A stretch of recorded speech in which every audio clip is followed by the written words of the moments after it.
Welcome to Trey's Theory Corner! What's up, dear mortals? Trey, Xavier here. And on this episode of Trey's Theory Corner, we're going to be taking a look at major and minor thirds. Thirds are unequivocally the most important interval that we're going to learn about. They are the basis for all Western harmony as we know it. So, you're going to want to pay pretty close attention to this. Now, we've got major thirds and minor thirds. Just like we've said that we've got major and minor seconds, major and minor sixths, and major and minor sevenths. Both major and minor thirds are considered to be consonant intervals, although in medieval times they were considered to be too dissonant to end a song on, so they were used pretty sparingly.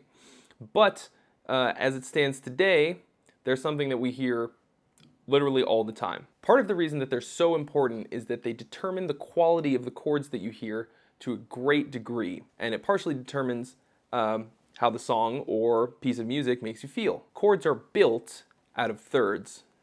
Stacking thirds in different arrangements will give you certain chords, major triads, minor triads, seventh chords, and so forth. We're going to go into great detail on that when we get to chords. For right now, you just need to know that a major third is the larger one and a minor third is the smaller one. Now, major thirds are considered to be sort of happy or bright sounding, and minor thirds are considered to be sad or dark sounding. That's pretty subjective, but when you hear them, you can understand at least why we come to that conclusion, even if you don't agree, which is pretty unlikely. So for instance, here is a major third, here is a minor third. I don't know if in a vacuum that I would consider one or the other to be sad or happy if I hadn't, seen and heard them associated with movies and TV shows and certain types of scenes and all that in a certain way.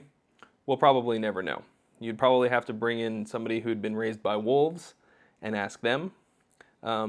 So until then, I guess we'll never know. We've talked about how intervals are exact, absolute distances between two notes, and thirds are no exception. A minor third is exactly 1.5 steps or 3 half steps, and a major third is exactly 4 half steps or 2 whole steps. So what does that look like? I'm going to show you what it looks like on the guitar and on the piano as well. So here we go. Check it out. So on the guitar in standard tuning, there's a couple different ways that we can find major and minor thirds. A major third, we start from any root, and then we count up 4 frets. For a minor third, start at the root and count up 3 frets. That's for one string. If for two strings right next to each other, major third looks like this. It's 1 fret lower on the higher string, and then for a minor third, we just move that note, that top note down 1 fret.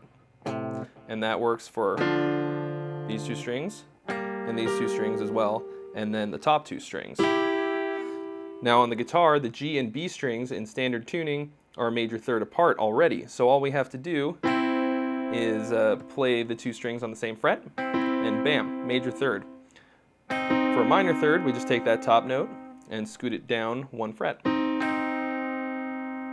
If you recall the video on intervals and inversions, you'll remember that thirds invert to sixths, and major thirds invert to minor sixths, and minor thirds invert to major sixths. So what that means is, if we take a major third, and we put the bottom note up an octave so that it's on top, we wind up with a minor sixth. And if we have a minor third, and we put that top note up an octave, we wind up with a major sixth. If we make a compound interval out of a third, the major and minor quality stays, but we wind up with tenths.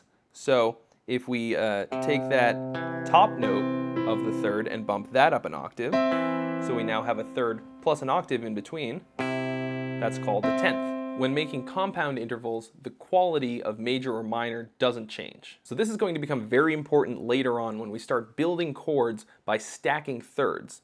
For right now, all you need to know is how many there are, and what order they go in any given major scale, okay? So if we start from the root of any major scale, it goes like this. Major third, minor third, minor third, major third, major third, minor third, minor third, and then we're back to where we started, an octave higher. Guitar players will know that this is important because it's the most common direct one-to-one harmony that we hear for fast guitar lines for bands like Iron Maiden, Children of Bodom, that kind of thing.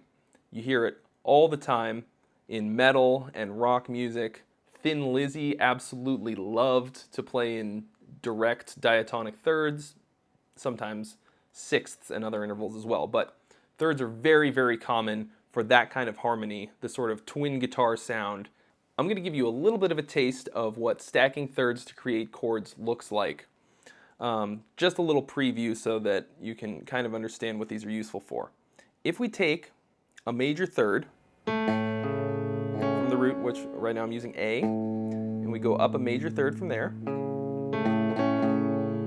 and then on top of that, from the third, we stack a minor third this time. So this is your minor third shape that I showed you before.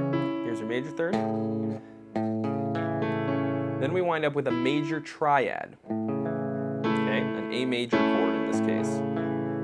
Now if we do the opposite of that and we take a minor third to start, and